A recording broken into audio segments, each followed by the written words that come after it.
Tere! Minu nimi on Anneli ja ma räägin teile oma loo. Kuna ma olen pärit kristlikust perekonnast ja mu mõlemad vanemad on kogu mu elu kristlased olnud, siis pole usk Jumalasse minu jaoks kunagi võõras olnud.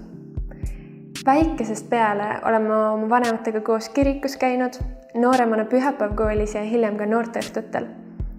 Ja kuna me ikka perega koos palvetasime, siis jagasid mu vanemad tihti ka lastele seda, kuidas Jumal oli nende palvetele vastanud.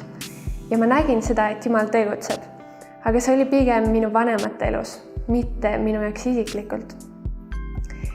Aga siis, kui ma olin 15-aastane ja 2009. aastal toimusid Viljandis piiblipäevad, läksin ka mina Mustvee koguduse noortega sinna.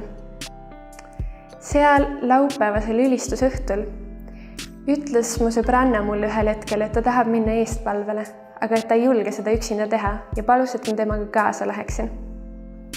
Loomulikult ei olnud mul midagi selle vastu ja nii me läksimegi siis ühe pastori juurde, kes mu sõbranna eest palvetas, aga pärast seda küsis ka minu käest, kas mu elus on midagi, mille pärast ma tahaksin palvetada.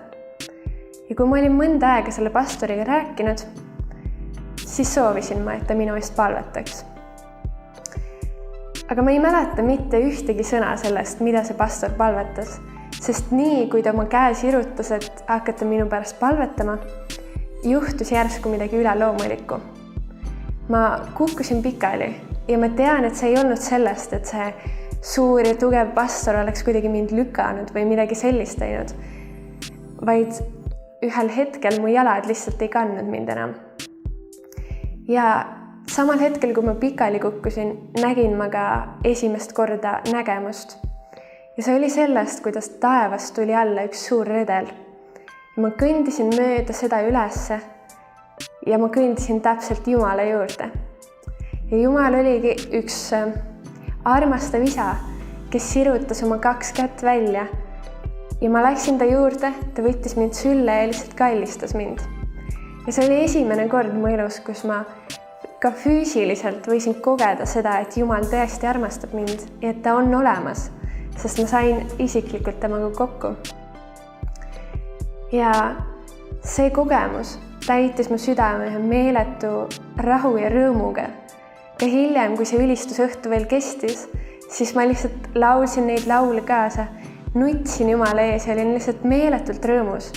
Sellepärast, et ma teadsin sellest hetkest alates, et Jumal tõesti armastab mind ka, et ta on olemas, ka minu jaoks. Nii et taaskord, kui piiblipäevad on tulemas, siis ma julgustan neid kõiki, et ka teie võite kogeda seda ja mõista, et Jumal on reaalne ja ta armastab teid.